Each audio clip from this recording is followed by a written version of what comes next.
ओम जय जय नमोस्तु नमोस्तु। नमो अरंताणं नमो अनंताणं नमो आयर्याणं नमो अज्जायाणं नमो लोये सवसागुणम्।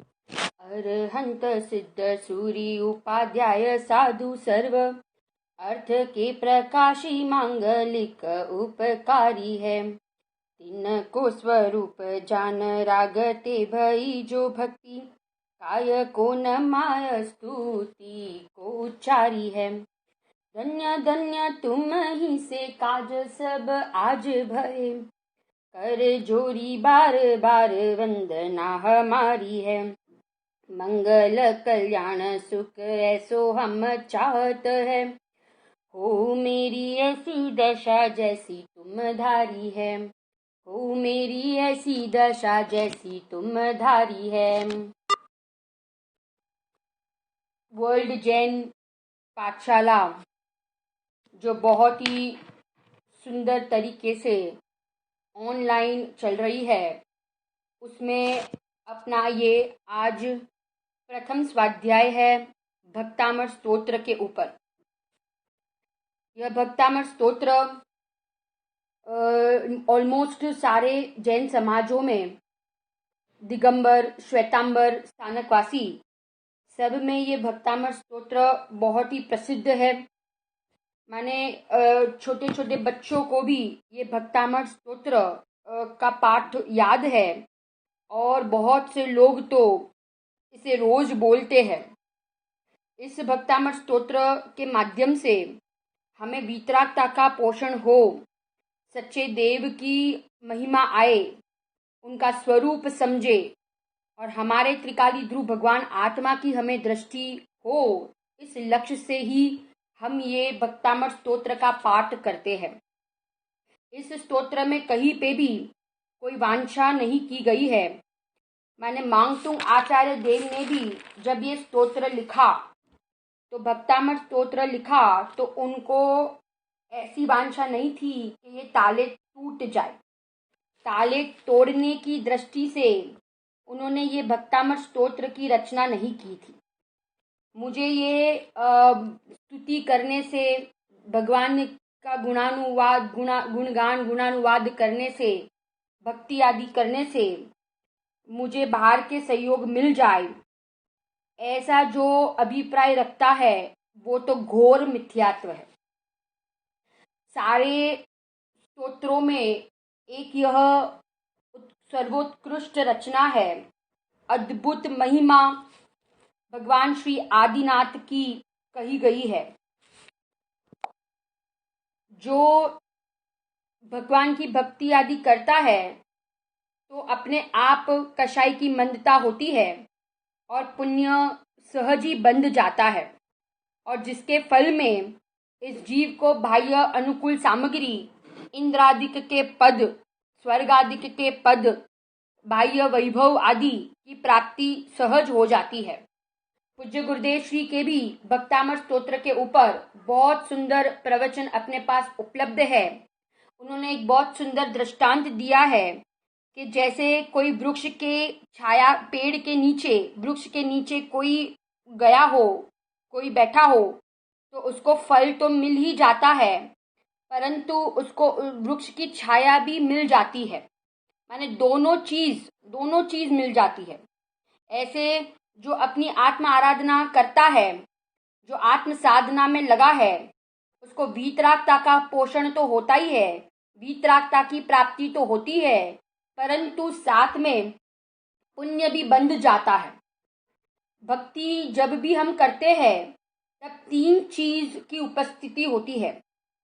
एक तो जो भगवान मंदिर में विराजमान है, वेदी पर विराजमान है, तीन लोक के नाथ सर्वज्ञ परमात्मा, और जो उनकी भक्ति करते हैं ऐसे भक्त जन, और भक्ति करना, भक्ति माने तीन चीज, भक्त, भगवान और भक्ति, ये तीन चीज भक्ति में होती है।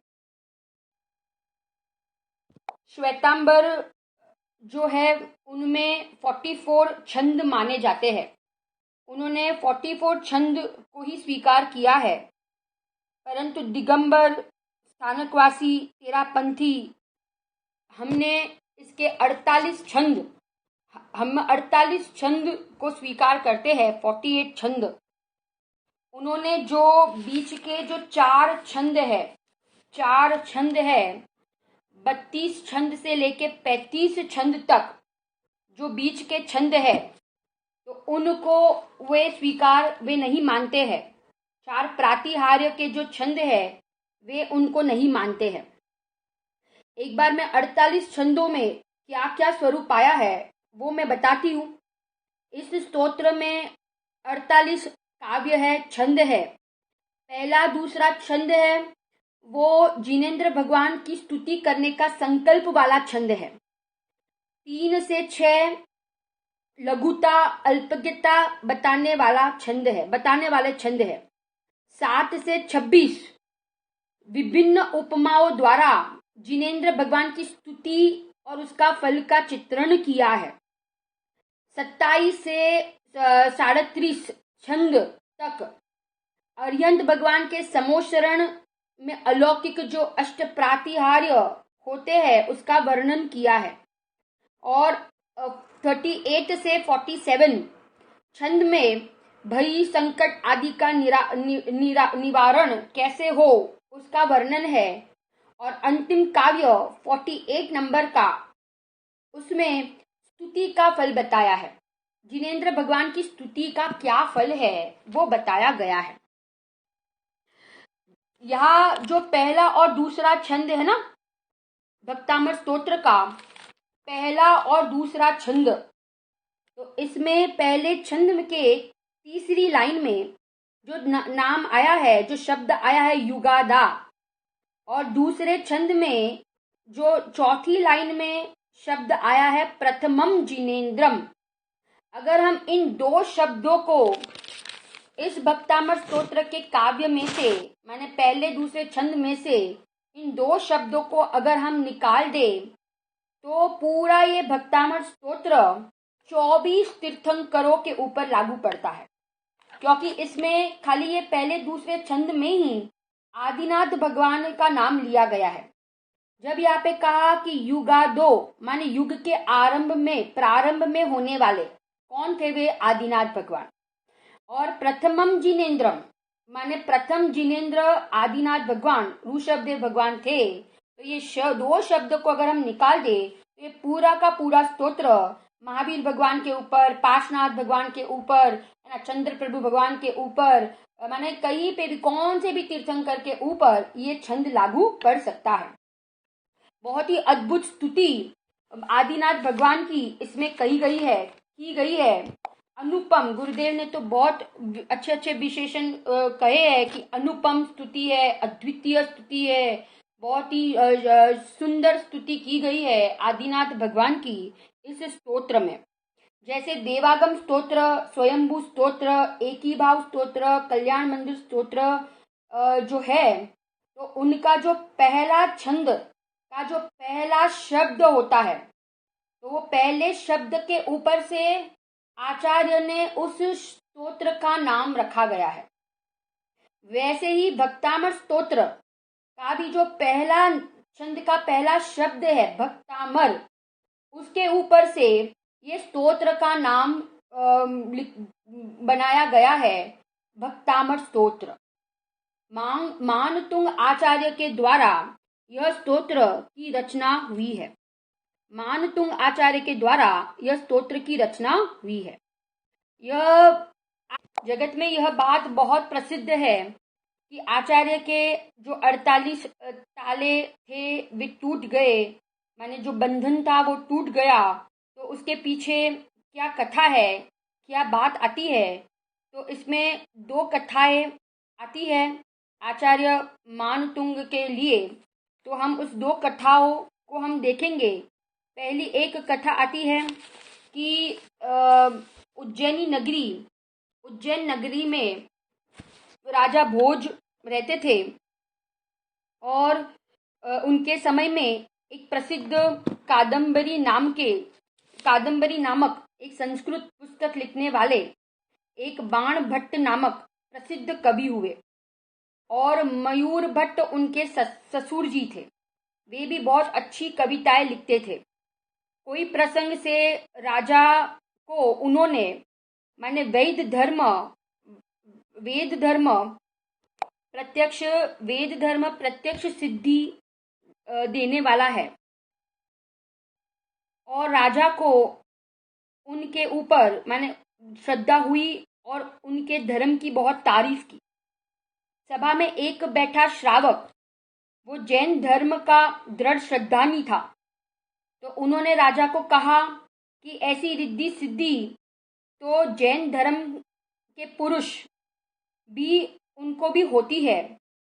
अभी ही शहर में एक मानतुंग आचार्य जिनको ऐसी लब्धि प्राप्त है वे विराज रहे हैं। ये सुनकर राजा ने कहा कि आप उस आचार्य को आप हमारे दरबार में बुलाइए। अपने आचार्य अपने मुनिराज तो हमें पता ही है कि वाद विवाद में नहीं उलझते हैं, कहीं जाते आते नहीं है, तो भी उनको जबरदस्ती बुलाया गया। उनको यहाँ पे दरबार में ले आए। उनको यह उपसर्ग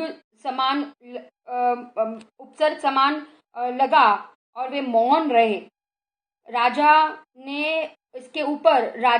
ने जब यह देखा तो उनको बहुत क्रोध आया, बहुत गुस्सा आया और उनको 48 कड़ी वाली जो साकल होती है उससे उनको बांधकर कोठरी में रख दिया। और वहाँ आचार्य मानतुंग ने वहाँ पे भक्तामृत स्तोत्र की रचना चालू की और जैसे जैसे वे भक्ति में लीन होते गए वहाँ पे रचना होती गई और वे ताले टूटते गए। यह देखकर, यह आचार्य का प्रभाव देखकर राजा और प्रजा उनका बहुत उन्होंने बहुमान किया, उनके प्रति बहुत सम्मान आया, मान हुआ और राजा ने भी उज्जैनी नगरी में जैन धर्म की खूब प्रभावना की। ये एक पहली कथा आती है। दूसरी कथा मानतुंग आचार्य के लिए भी आती है। दूसरी कथा है कि मालवा प्रांत में राजा भोज रहते थे और उनके वहाँ पे एक मती सागर मंत्री था, मती सागर नामक मंत्री जो जैन धर्मी था। और एक बार राज्यसभा में कालिदास वगैरह जो कवि थे वे सब बैठे थे। कालिदास वगैरह जो अन्य मती पंडितों के जे मंत्र शास्त्रों के जानकार थे वे सब बैठे थे।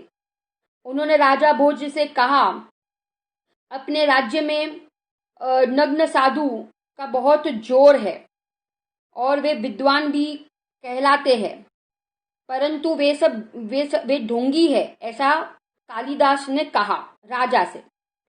वो कोई कुछ जानते हो तो हमारे माफक उनको भी कोई चमत्कार दिखाना चाहिए। वहां पे बैठे ये जो कवि थे, कालिदास थे, फिर और भी 2-3 थे, उन्होंने देवियों को सिद्ध करके चमत्कार दिखाया और उन्होंने राजा को कहा कि अगर वे मुनिराज भी इस प्रकार का कोई चमत्कार दिखाते हैं तो हम उनको मानेंगे। महाराज ने ये सब सुनकर उन्होंने तुरंत ही मंत्री को कहा, क्योंकि कालिदास वगैरह जो थे वे जैन धर्म के विरोधी थे, तो उन्होंने राजा ने मती सागर मंत्री से कहा कि आपके जो आचार्य है, आपके गुरु है, आप उनको यहाँ उपस्थित करो। मंत्री आचार्य के पास गए, मानतुंग आचार्य के पास गए और उनको कहा कि आपको राजा बुला रहे हैं उनके दरबार में। 2-3 बार गए, 3-4 बार गए, परंतु आचार्य नहीं आए, तो उनको जबरदस्ती दरबार में ले आए। तब राजा को उनके प्रति बहुत ही क्रोध आया, गुस्सा आया, तो उन्होंने मानतुंग आचार्य देव को उन्होंने बंधन में डाल दिया। 48 ताले लगाकर उनको कोठरी में बंद कर दिया। जब वे अंदर थे तब उन्होंने वहां पे आदिनाथ भगवान की स्तुति संस्कृत में करना चालू कर दिया और जैसे जैसे वो स्तोत्र लिखने लगे तो वो बंधन टूटने लगे, ताले टूटने लगे और वे मुनिराज बंधन से मुक्त हो गए। ये देखकर राजा बहुत ही प्रसन्न हुए और उनको पश्चाताप भी हुआ। उन्होंने मुनिराज को माफी मांगी और उन्होंने कहा कि मुझे माफ कर दो, शर्मिंदा हूं कि मैंने ऐसा काम किया। मुनिराज ने उनको उपदेश दिया और वे उपदेश सुनकर श्रावक के व्रत उन्होंने धारण किए। और फिर वे ही राजा भोज ने उज्जैनी नगरी में उन्होंने माने जैन धर्म की खूब प्रभावना की, मंदिर बनवाए और जैन धर्म के जो प्रतिमाएं, दिगंबर प्रतिमाएं, उनको विराजमान करवाया। ऐसे जैन धर्म की उन्होंने बहुत ही प्रभावना की। ऐसी 2 कथाएं भक्तामर के लिए आती है।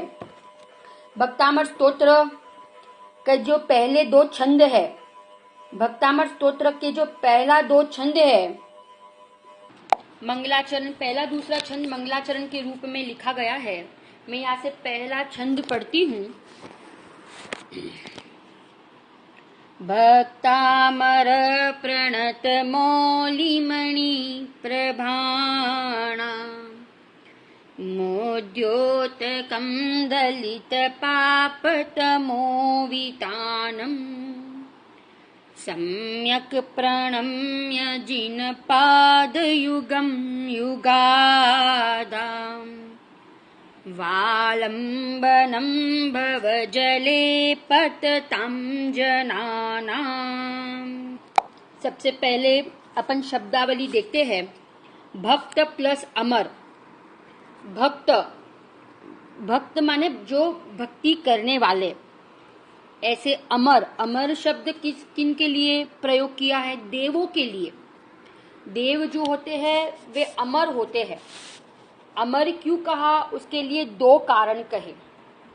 एक तो कारण कि वे अमृत का पान करते हैं। किसका पान करते हैं? अमृत का पान करते हैं। माने उनका जो भोजन होता है वो अपने जैसा नहीं होता है। उनका भोजन अमृत का होता है और इसलिए उनको अमर कहा जाता है।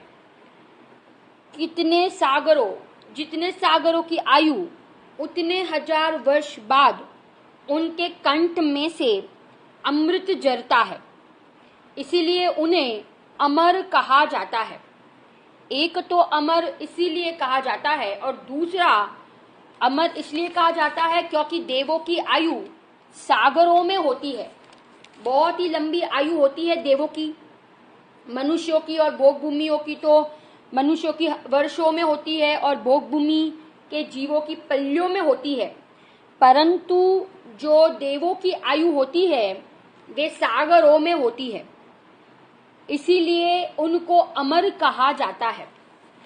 फिर कहा प्रणत माने झुके हुए। मौली मुकुटों के, मणियों की, प्रभाणाम प्रभा, उद्योतकम बढ़ाने वाले, पाप रूपी अशुभ कर्म, तमह अंधकार के, वितानम विस्तार के, दलितम नाशक, युगादो युग के प्रारंभ में, भवजले संसार रूपी समुद्र में, पतताम गिरते हुए, जनानाम प्राणियों को, आलंबनम सहारा देने वाले, जिनेंद्र भगवान के पाद युगम दोनों चरणों को, सम्यक भली भांति प्रणम्य नमस्कार करके। ये हमने शब्दावली देखी। अब सबसे पहले यहाँ देवों को कहा, जो कौन से भक्त को कहा? देवगण को कहा। असंख्य देव जिनेंद्र भगवान, आदिनाथ भगवान की स्तुति करते हैं। उनमें से सौधर्म इंद्र जो 32 लाख विमान का स्वामी होता है, सौधर्म इंद्र जो 32 लाख विमान का स्वामी होता है, और ईशान इंद्र जो 28 लाख विमान का स्वामी होता है। ये सारे इंद्र ये भगवान की भक्ति करने आते हैं और आदिनाथ भगवान के इस पहले छंद में, काव्य में, उनके पाद युगलों की, चरण कमलों के 3 विशेषण कहे। कितने विशेषण कहे? 3 विशेषण कहे। ऐसे पुण्यशाली इंद्र भगवान की भक्ति करने आते हैं, परंतु वे कहते हैं कि हे प्रभु, कहाँ आपका केवल ज्ञान, कहाँ आपका स्वपर प्रकाशक स्वभाव पूर्ण रूप से पर्याय में प्रकट हो गया है, कहाँ आपकी चैतन्य रुद्धि और कहाँ हमारा ये जड़ वैभव, जड़ रुद्धिया, माने अपनी निर्माणता, लघुता बताते हैं। उनको अपनी आत्म आराधना करने पर ऐसा विशिष्ट पुण्य बंध होता है, इंद्रादिक पद की प्राप्ति होती है, परंतु उनको उस इंद्र पद की कोई महिमा नहीं है। यहाँ पे पहला 3 विशेषता बताई है इस छंद में। इस छंद में 3 विशेषता। पहली विशेषता है कि वे जब इंद्रगण प्रभु के, भगवान के चरणों में झुकते हैं, तब उनके जो कान में कुंडल होते हैं और मुकुट में मणियां होती है, वे मणि प्रभु के चरणों के प्रभाव से वे मणि और प्रकाशित हो जाती है और क्रांति उनमें उत्पन्न हो जाती है। ऐसे वे प्रभु के जो भगवान के चरण कमल है, चरण युगल है, उसका इतना प्रभाव है कि वो रत्न तो तेजवान होते ही है, प्रकाशित होते ही है, परंतु उनके चरण कमल के प्रभाव से वे और प्रकाशित हो जाते हैं। ऐसे ये चरण युगलों की वहाँ पे महिमा करके, वहाँ पे आचार्य को उनके मुकुट के मणि की प्रशंसा नहीं करनी थी, महिमा नहीं बतानी है, परंतु भगवान की कितनी पवित्रता है, भगवान का कितना अंदर में केवल ज्ञान का तेज है, जिसके कारण से उनके शरीर का भी तेज ऐसा पुण्य बंधा, तो शरीर का भी गजब का तेज होता है, और जिसके कारण से वो जो उनके मुकुट में, जो इंद्रों के मुकुट में मणि होती है, वे और प्रकाशित हो जाते हैं। कितना सुंदर कहते हैं कि कामदेव से भी ज्यादा सुंदर शरीर तीर्थंकरों का होता है। कामदेव से भी सुंदर शरीर किनका होता है? तीर्थंकरों का होता है। तीर्थंकर पद बंधता है और उसके फल में वे तीर्थंकर बनते हैं, परंतु उनका पुण्य सबसे उत्कृष्ट पुण्य होता है। तीर्थंकर नाम कर्म जिसको बंधता है, उनको उत्कृष्ट भार में ऐसा पुण्य मिलता है। यहाँ आदिनाथ भगवान की स्तुति की गई है। हमें पता ही है कि आदिनाथ भगवान जो थे, और उनका जो जन्म से जो नाम था, वे तो ऋषभ देव था, ऋषभ देव। बाद में उनका नाम आदिनाथ पड़ा। उनको वैराग्य आया, वो हमें पता ही है कि जब वे राज्यसभा में बैठे थे, नीलांजना का नृत्य देख रहे थे, और वही नीलांजना की मृत्यु हो गई, और दूसरी देवी, इंद्र ने तुरंत ही दूसरी देवी प्रकट कर दी।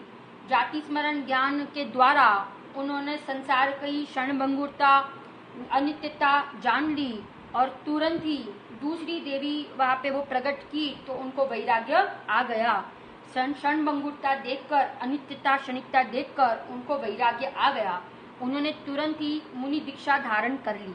मुनि दीक्षा धारण करने के बाद वे 1000 वर्ष तक उन्होंने तप किया। उसमें उन्होंने 6 महीने उनको माने आहार का विकल्प ही नहीं आया, क्योंकि वे ध्यान में थे, आत्मा में लीन थे। उनके साथ 4000 राजाओं ने भी दीक्षा ली थी, परंतु उन्होंने देखा देखी में दीक्षा ली थी। उनको मुनि का स्वरूप क्या होता है, आत्म ध्यान क्या होता है, शुद्धोपयोग क्या होता है, रत्नत्रय क्या होता है, मोक्ष मार्ग क्या है, ये सब का स्वरूप ही नहीं पता था। तो वे तो 4000 मुनि भ्रष्ट हो गए, क्योंकि आदिनाथ मुनि अपने आत्मा में से 6 महीना वे बाहर निकले ही नहीं, तो कुछ उपदेश भी नहीं दे पाए, कुछ समझा भी नहीं पाए। और ऐसा एक नियम है कि तीर्थंकर जो होते हैं, वे मुनि दशा में वे पूर्ण मुनि दशा में वे मौन रहते हैं, वे उपदेश नहीं देते हैं। जब उनको केवल ज्ञान होता है तब उनका उपदेश खिलता है। फिर जब वे बाहर आए तब उनको 6 महीने के लिए उनको आहार की विधि नहीं मिली। इसके बाद उनको जब केवल ज्ञान हुआ तो केवल ज्ञान होने पर उनकी दिव्य ध्वनि बहुत वर्षों तक उनकी दिव्य ध्वनि खिरी। और भरत जी को जब वे चक्र रत्न प्राप्त करके आए, 60,000 वर्ष के लिए वे लड़ाई लड़ने गए थे और युद्ध करके आए। उसके बाद बाहुबली से उन्होंने युद्ध किया। उसके बाद बाहुबली को वैराग्य आया और उन्होंने दीक्षा ली।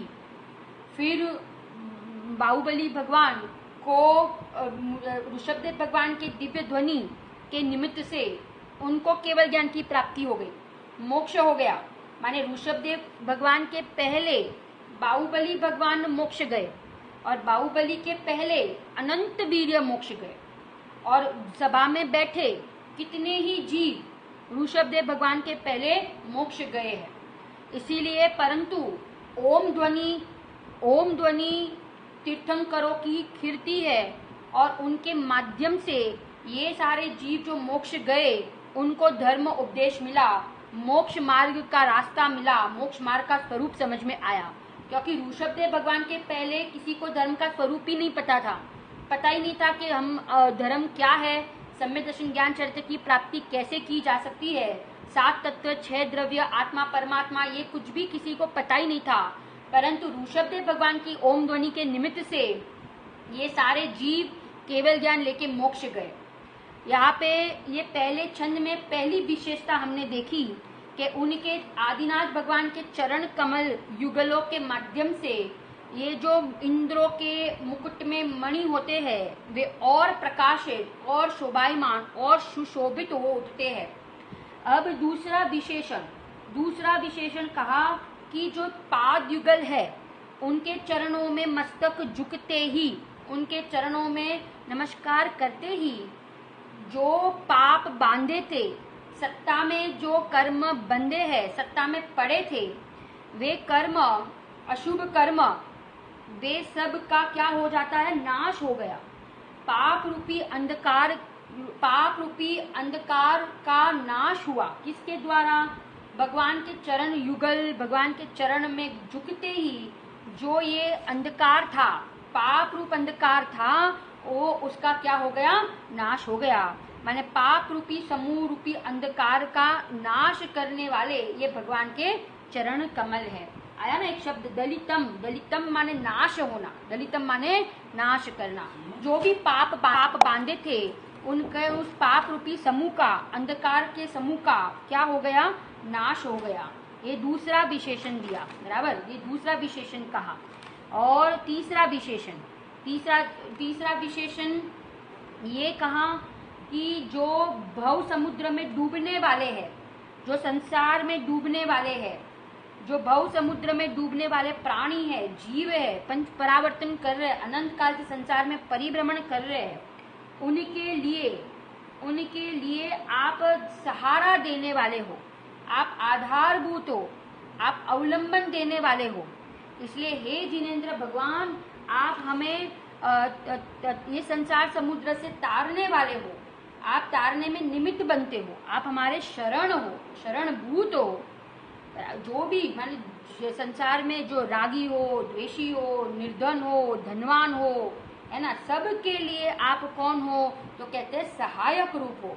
जैसे नाव होती है ना, नाविक होता है, वो नाव को समुद्र से पार ले जाता है, ऐसे भगवान हमें इस संसार रूपी समुद्र से पार ले जाने वाले हैं।